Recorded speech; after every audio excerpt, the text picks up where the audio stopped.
Hey, just a heads up that the following content may be disturbing or triggering for some listeners and is not appropriate for children. Please take care of yourself and others who may be listening with you. Welcome to the Bonus Babies Podcast, a show that has no easy answers, only hard questions. I would not have been able to do this if I didn't have the support system that I had with my family and friends. I've always been determined. I've always been very motivated, but again, I walked into this not really realizing the full extent of what I was getting into. But for my family and friends who were there to help and to, it was an entire family raising this child. I wouldn't have been able to do it alone.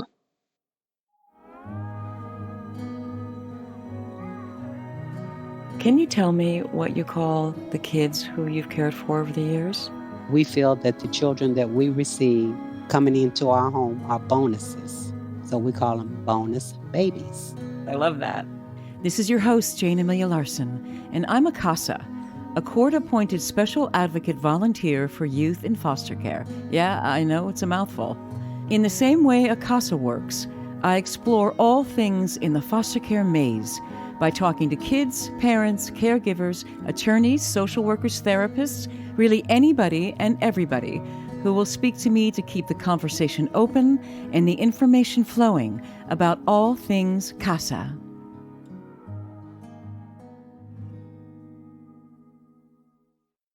My guest today, when she was 22 years old, she decided that she wanted to offer respite care for kids in foster care, for families in foster care, who need a little break, who need some help.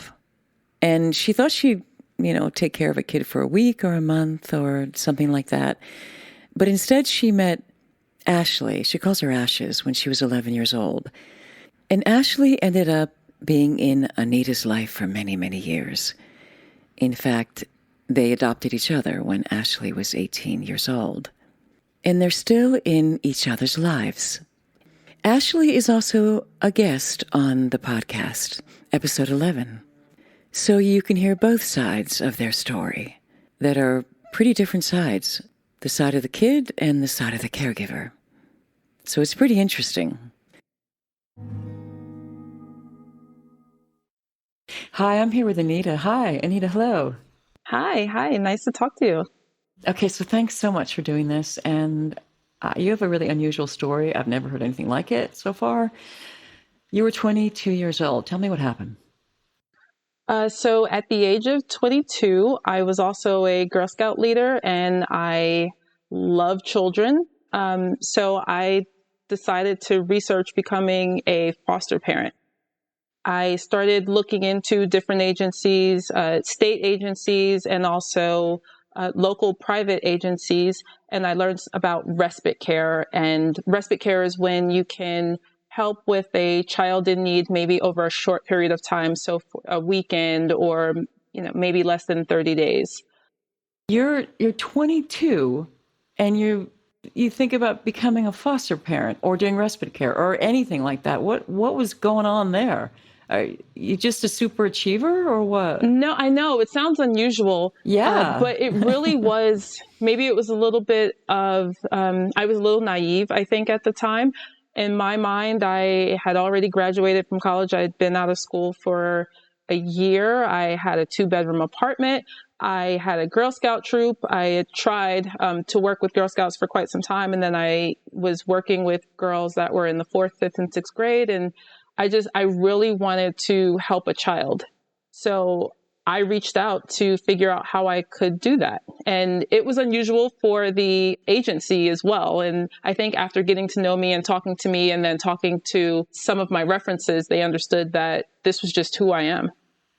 Right. So did you have experience with foster care yourself or in your family? Was there any kinship care, or as a child, did you know any kids in care? So my parents didn't have foster kids, but I did have friends who had foster children in their house growing up with them.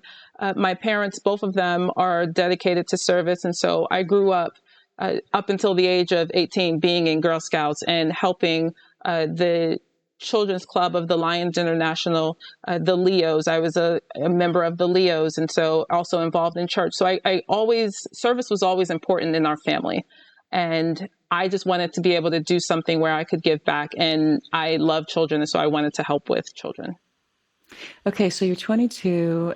You pass the classes, the courses, the approval, right? Because it's not easy, right? There's quite a few things you need to do.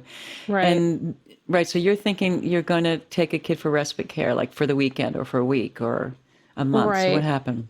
So pretty much, I think maybe within the week, about a week after finishing the training and becoming certified to be a foster parent, I received a call asking if I could take an emergency 30-day placement. It was for an 11-year-old young lady who at the time was going through a bit of issues with her mother. And so they were at the courthouse, I think, at the time, and they asked if I could do the emergency placement. And I said, of course. And who was that? Who was that little girl? So that young lady was someone I call Ashes. That's the nickname I have for her. And she was 11 and I was 22 at the time. Wow. So such a close age difference. Yes. Wow. Yes, it was. Yeah. Okay. So what were the first days like? So it was a little unusual. I remember it was around the July timeframe. And I immediately brought her into, my family and extended family. And so we had a couple of events, birthday parties and things like that. And it was, this is new for her as well. So it was an adjustment. Also figuring out, okay, here's a child that showed up with kind of like a garbage bag with some clothes in it. And so just doing some of the basics to make her feel comfortable. And one of my best friends was with me, and we went to the mall and just went shopping to buy her everything that she was going to need to be able to stay for a month. Right. And she was 11, so on the cusp of womanhood too, right? Yes. Yes, definitely.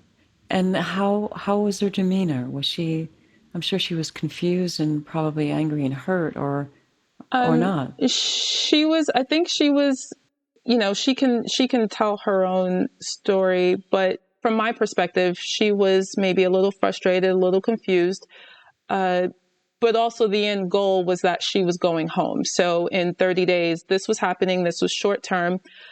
And then she was going to be able to go home. And there were a lot of players who were also involved at this time. So you had a county social worker, and then you had other resources, a therapist. You had another individual who was kind of helping with her mom and Ashleigh, and they had all been involved previously. So you had all of these people in all of these sessions that she was having. So it was maybe also a bit overwhelming. Yeah, because there's all these adults saying, right. Yeah, and then, so this is in the summer, but you had a full-time job, right? I did. So this was July timeframe, and we immediately enrolled her in summer camp. And so she went to summer camp during the day, and I picked her up after summer camp. It was a little unusual for her because at the time she also hadn't been to summer camp before. So being able to do that activity and to build social relationships with other children, I think that was a little challenging. Mm-hmm. And did you know about her home life prior to coming to you? Did you know why she was removed from care? So the social workers advised me, they gave me a little bit of information. And as we continued to progress, I learned more. So going to therapy sessions with her where she would go in first and then we would have joint sessions after, or I would meet with the therapist after, and then also meeting with the social worker. So I didn't know everything when I went into it, but I learned more as we went along. Mm-hmm. And then, all right, so what happened? She's supposed to be with you a month, right? So what else? Right. So she was supposed to be with me. We're in the summertime. She's supposed to be with me a month. That gets extended. At the time, the court issued an order for her biological mother to do a number of things in order to meet the requirements of the court. And she hadn't done it after the 30 days. And so that time frame was extended. So then we move into August. And I just remember maybe a little after Labor Day, I hadn't heard anything from anyone. And I reached out to, or maybe it was a little before Labor Day, but I remember reaching out to the social worker saying, hey, it's September, school is about to start. Should we enroll her? And they called me back and said, yes, enroll her. Right. So did you also hold her educational rights, or were you just able to enroll her without any court order? I had a letter. So that was, they provided me with a letter authorizing me to enroll her and to provide her medical records and everything else that she would need to enroll in school. And how did you feel about the support system that you had as regards the county? So is that your little boy I hear? Wait, hang on. Is that your little boy I hear in the background? He is, although he's not actually in the room. I'm in a separate room. No, that's fine. I just thought it's really cute. I can hear him. Oh, there he's laughing. Okay, go ahead. Yes. All right. So I was asking about your support system. Did you feel supported? I did. I felt very supported. There was a county social worker who was very involved, and then they also contracted with a private agency, and the social worker from the private agency was also very much involved, and everything that I needed and called for, they were very responsive. So whether that be tutoring or finding a summer program or aftercare, they were always very responsive. And then there was also a therapist who she had seen before prior to meeting me, and we continued those sessions with the therapist. And that was a situation where if I saw things or recognized things, I would bring that to the attention of all of these key players.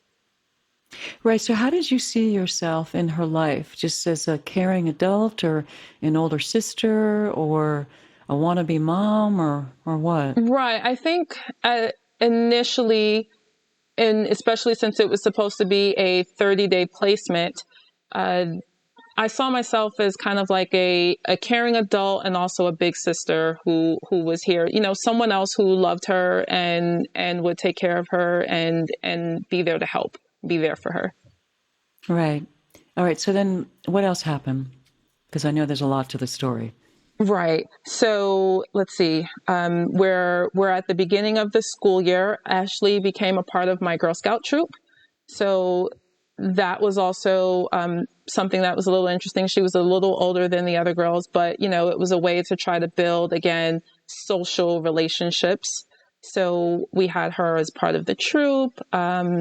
We had other activities that we tried to involve her in. And that, too, was an adjustment because she hadn't been very social outside of her immediate family. So being able to build those relationships, that was something that I encouraged her to do. And also in her therapy sessions, that was something the therapist was working with her on, building sustained relationships. And how were you during this time? How was it for you? I think in the beginning it was fine because, again, like I said, I had the resources of, yes, I think at this point I turned 23. So yes, I am a young adult, but I was also a very mature young adult. I did have a boyfriend at the time. He was in New York, so we had a long distance relationship and we had been together. We'd known each other since high school. So that wasn't really a factor. My friends were very much, my close friends were also kind of there for us. So it changed my life in that we'd go to dinner, and instead of, going to dinner, like something after, I'd bring Ashleigh with me to dinner, and then we were going back home and my friends were going to do something else. So right. That part of it was a little different. Mm-hmm. But the beginning of it, I think, for me, I would say it was more about, okay, how can I help her and how can I help her get adjusted? That kind of transitioned and it became a little more difficult with me being in the middle of having her mom have visitations. There were some conflicts with that. And I think at the time, maybe I was a bit young and not mature enough to realize some of the issues that come with the parent. and some of the things that could occur when you're dealing with a parent who has their own set of issues. So that I think was more of the surprise. It wasn't so much for the child, although there were things there, but it was a lot of the interactions with the parent could sometimes be hostile, and that was hard for me. Right, because I imagine at that point you wanted to protect her too, right? I did, yeah. So there were times where I would get really frustrated when she would go back to her mother, whether it be a phone call or an email, because it always left her devastated. And in my mind, and this is me, I guess, kind of making it about me, but I couldn't understand why she would go back and continue to suffer that way. You know, you have a family, you have people who love you. We're always there. And every single time there was a time that she didn't talk to her mother, that she called me or her mother or my mother or one of my friends, crying hysterically because of something her mother said or did to her. And then she would, take a break, not talk to her for a couple of months and go back. And it was really difficult for me to once see her go through that and to hear it. And I remember being overseas, and there was someone else who I was talking to about this, and they kind of said they were in a similar situation with a nephew, and they were like, you just have to let them do that. Like, that's something, it's not about you. It's something that they have within them, and you have to let them go through that and then just be there for them. And were you able to do that? It was, but I think in showing her that I was sensitive to it, she doesn't really talk to me about her biological mother anymore. Right. She keeps it from you because she doesn't want to hurt you. She keeps it from me. Right. Exactly. And then it became a little abrupt because the visits slowed and they stopped. Her biological mother moved away. Her grandmother was sick at the time. And so her biological mother moved out of the area. And there was a pause on visits for a while because she was no longer in the area. Right. And that must have made her feel really let down, too, even if she was conflicted with the visits, even if she was feeling let down. If the mom was not doing what she needed to do to get her back and then stopped visiting, that's really hard. Right. I would think it was confusing for her. I remember one time the aftercare person told me that she was going home soon. She's like, oh, I hear Ashleigh's going back with her mother. And I'm like, no, she's not. But that was the story that she made up and that she told herself, that she was going home and there was this plan that she was going to be going home within a week. And it wasn't true. She hadn't actually talked to her mother for some time. Yeah. And did you ever talk to her about that, or you just kept it to yourself? No. We talked about it because it's important to explain to her that, of course, the ultimate goal is for you to go back home. But right now, we're still working. The social workers are working with your mom and the therapist is working with your mom so that you can go back home and that it can be a good situation for the both of you. So in the beginning of this process, the goal was always, reunification with the parent. And in my opinion, as kind of like an outsider, it seemed like the social workers were doing a lot to try to make that happen. But then, of course, that didn't happen, right? She never went back with her mom. No. So let's say, so now we're dealing with, okay, we have the first year, and at that point, her mother didn't do what she needed to do. And because of that, the recommendation of the social workers and also her guardian ad litem, because at this point you're looking at some type of permanency, and so they have to have a permanency plan. And they recommended against reunification, and they recommended foster care. So Ashleigh would then remain in the foster care system. That went on, I would say, probably for another year because her mother appealed, but then she also lost the appeal.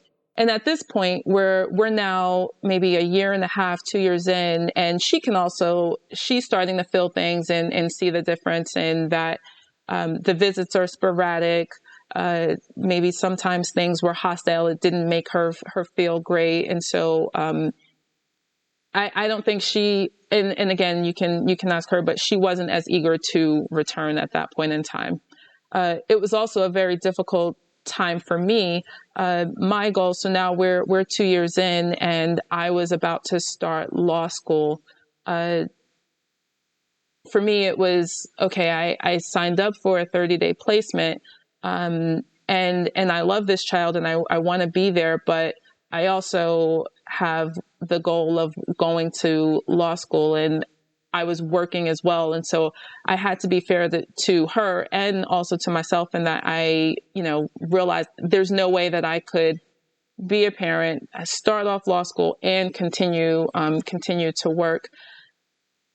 And that was a very difficult decision, and also a very difficult conversation to have, but we did. And so I know it was extremely difficult for her, but she then moved on and went to live in another home during that time. Mm-hmm.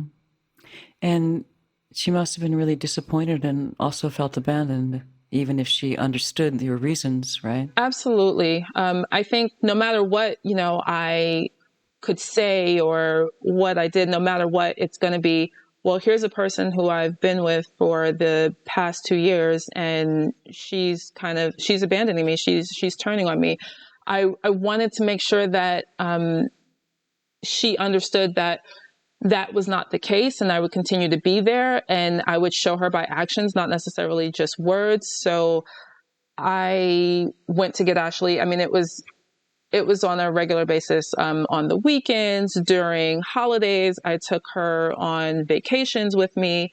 I took her, back with my family when we were going away for holidays. So I continued to be there, no matter what, even though she was with another family. With the second foster parent that she had, there was a lot of conflict, and she would frequently call me. I bought her a cell phone so that she could reach out in coordination with the other foster parent. And it was, I gave it to her in an agreement of, kind of getting along with the other foster parent, but that she could call me if she needed me. And she did. And there were times where they were maybe an hour away, and if she called me, I would drive there and try to resolve whatever issue was happening. So I think that lasted for a few months, and then she went on to another household with a third foster parent at this point. So she was separated from her mom, and she developed a relationship with you, and then she went to another foster home, and then another foster home. So this is Yes. all right, so essentially her third placement. This is her third placement, yes. Yeah, in just probably 3 years, right? Right. Yep. Yeah, and what was she changing schools too? So she was in the same school with me for the 2 years, and then with the other two parents, she changed schools. Okay, and then what happened? Actually, no, she wasn't with me for the same. I moved, and so she did have a different school. So yes, there were 2 different schools at that point. So she's with the third foster parent. And again, at this point, I'm finishing up my first year of law school. I am about to buy a house, and I'm continuing to work. And let's see, at one point, we had talked about her coming back to live with me, but she then thought, well, she wanted to be with someone who was a mother figure, and I was more like a big sister to her. So she had a conversation with me where she told me that she didn't want to come back with me. And I remember exactly telling her, that's okay. All I want is for you to be happy. So I proceeded to go into, I guess, the next year of my life, planning to, I have my house, I'm in law school, and I'm working, and I will continue to be there. I thought we were going to continue to do things the way we were doing it. That then changed. She was with me for when I was having a housewarming party. And so, of course, Ashleigh's family, and she was there hanging out for the housewarming party, and she had an overnight bag, so she was spending the weekend with me.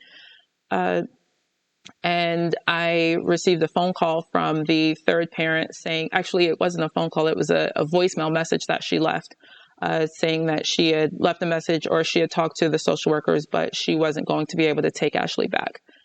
And I heard the message, and I said, okay, like this was God talking to us, and this was meant to be.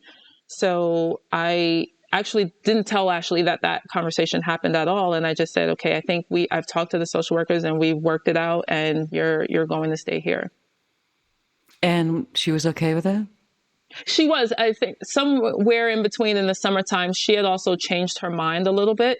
And she started saying, well, I do want to come back with you. But I explained to her, you can't like go back and forth and jump around homes. It doesn't work that way. So she was happy about it.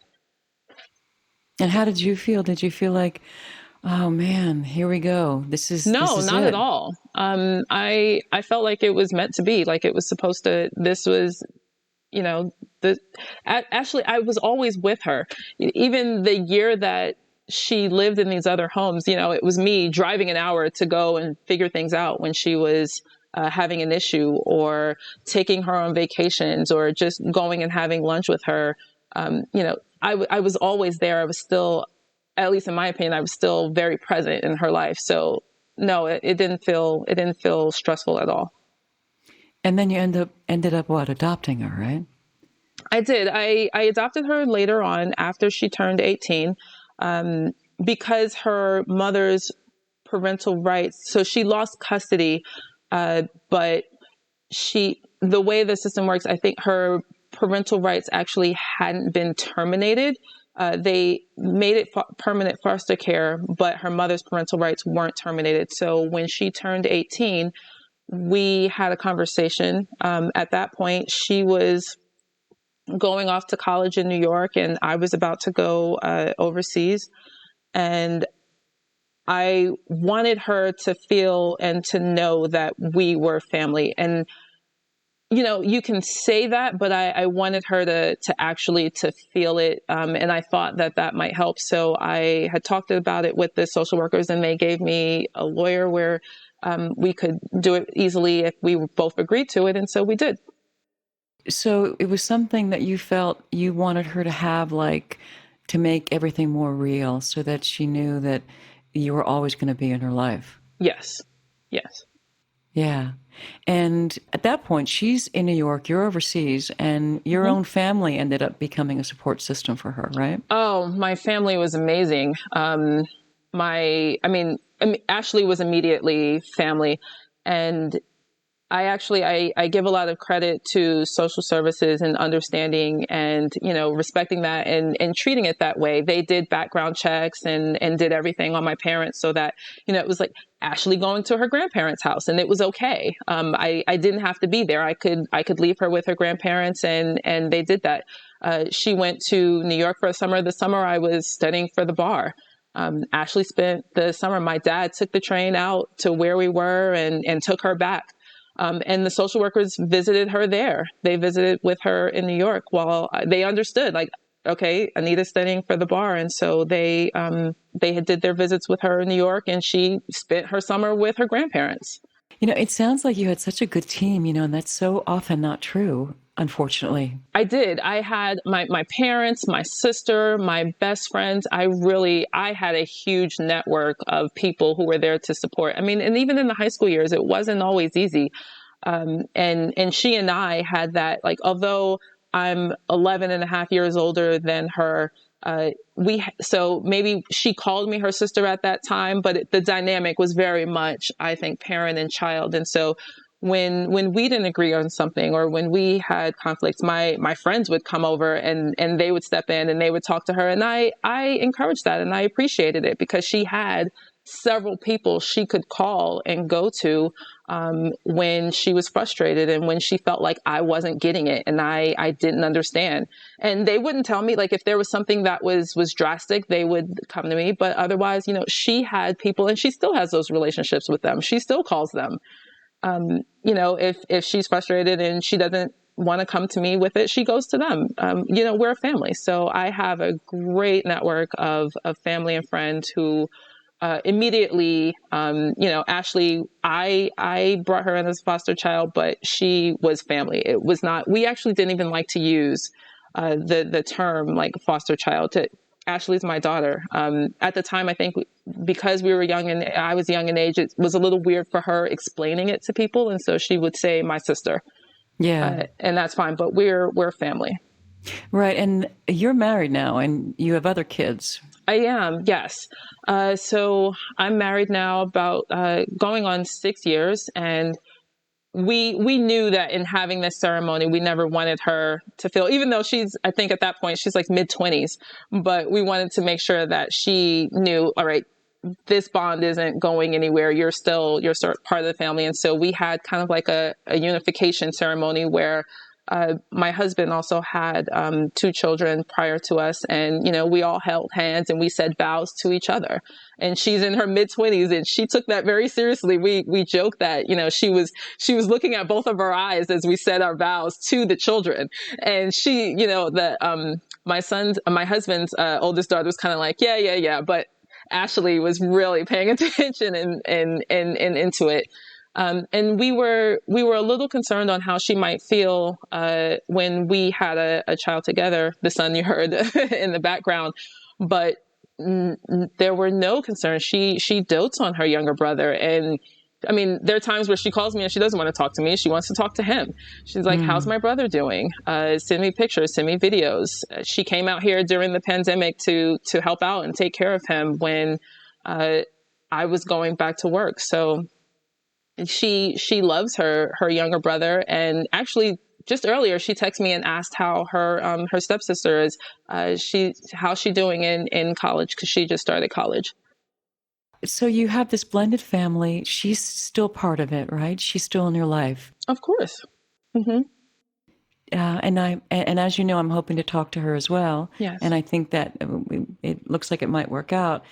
But she's still part of what's going on in your life?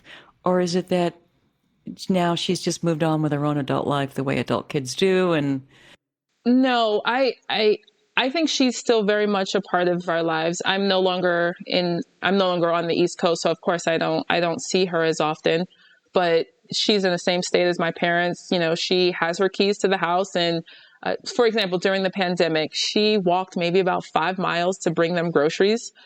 She made sure I need to get my grandparents groceries.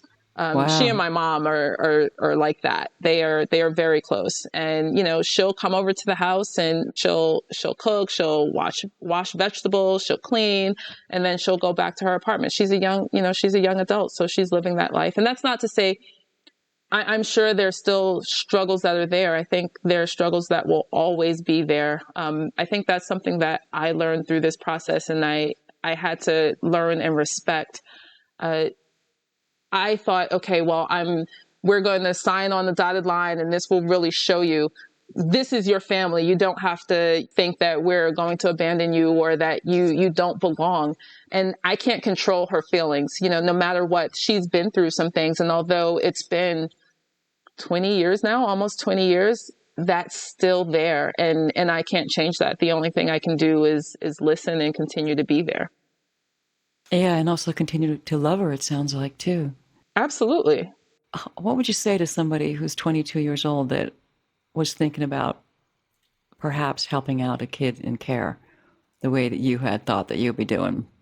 That's a tough question. I know my husband and I were just talking about that, and we have different opinions on it. I would continue to be encouraging because at the end of the day, I feel like you're doing something that helps a child.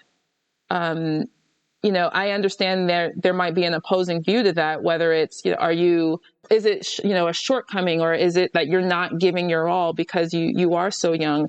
I guess in my opinion, and I'd like you to ask Ashleigh that question, her thoughts on it. But for me, if I did something that helped a child and changed their situation so that they could grow and, continue to do wonderful and beautiful things, then I feel like I did right. I did the right thing. So how do you feel about what you've done? It's just my life. I don't know that I have a feeling about it. It's just it's just my life. That's what happened. Yeah, you sound so matter of fact about it. And I find that kind of astounding. I mean, I see you smiling. So Yeah. it obviously gives you something. When people ask me about my CASA work, I have to very quickly tell them that I don't take kids into my home. I'm not a foster mom. I don't think I could handle it. I can't handle the ups and downs, the responsibility, the ongoingness, Right. but you did. I'm smiling because I get that question a lot.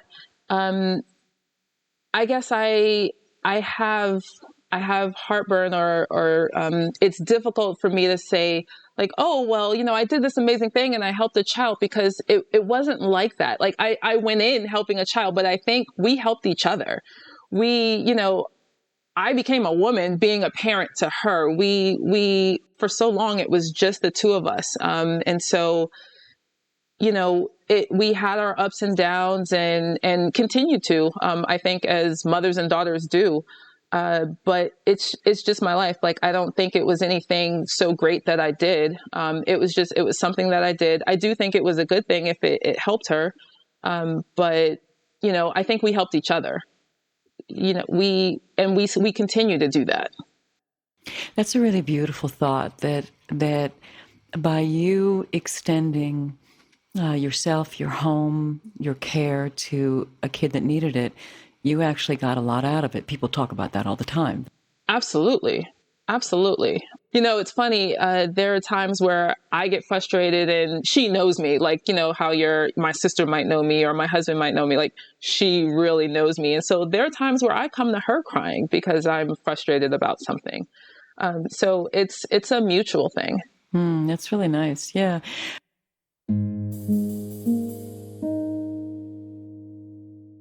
All right. So let me ask you, and this might be a hard question, but what's the one thing that people would never know about you unless you told them? And I'm sure you have a lot of things, but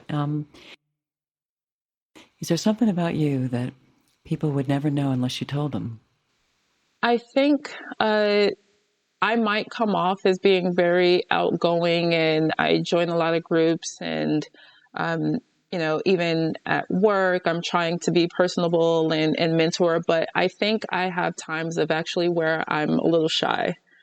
And not that it's work to go out there and do that, but there are times where I'm kind of like, maybe I could stick to myself. And then something in the back of my head goes like, no, let's go over and say hello and be sociable. Right. So you force yourself to do that so that you don't end up sitting in a corner. Sometimes, yeah. Yeah, because as I'm looking at you, I see like you do present as really smiley and friendly, articulate, and you just want to exchange. You're not holding back a Right. whole lot, right? Right. But there are times where I think it might be, sometimes it's just like, oh, well, I could just not say anything and kind of keep to myself. But I don't know, then maybe if I'm in that situation, I'm like, well, that might be rude. I need to talk to people. I need to go over and say hello and be social. All right. So you've got 4 kids now. Are you thinking about having any Yes. more? No, 5, this 6, is it. 7, 8? No, No? no, no, no. And they're all very spaced out. So, 30, 18, 11, and 3. So I think this is it. I recently signed up to be a CASA, and I think that's my way of getting back involved in it. So Oh, I'm I'm so taking the training now. glad. Yes. So I'm taking the training. I just Yeah. had my first virtual training session, which actually I thought was great. It's interesting having been a foster parent and having the situation that I had to now want to be an advocate for a child. And I'm really excited about it. You're going to be great because you can have so much insight. So, I mean, you've got skills and a history and a background that are going to be invaluable. Well, thank you. I'm really excited about it and looking forward to it. I was sitting here after the training. We just had our first training session, and I started telling my husband, and he's like, "You were really excited about this." And I'm like, "Did you hear what they just said? And did you hear what the judge just said?" So I feel really good about getting back into it. And although I'm not going to be a foster parent, I hope that I will be able to help another child who is in foster care. You can. I remember I was filled with trepidation when I was first thinking about being a CASA, and even through part of the training. And I remember somebody said to me, if you do one thing good for this kid, for a kid, it's all worth it. Absolutely. Yeah. So, and then I was like, okay, it's going to be at least one good thing that I can definitely pull off. And of course, it ends up being a lot more than that. And one of the main things is, as you can imagine, is that as a CASA, you're not paid, you're a volunteer. So nobody owns you. The only person, I say to my kid, I work for you. And absolutely. She says, she's like, yeah, you work for me. I was like, yeah, I work for you. And it's great because of that, because you get a chance to really dig deep and find out what's going on because nobody owns you. I'm really looking forward to it and going out and finding things that they might need. Resources, whether it be an activity or school or medical care. I'm really excited about it.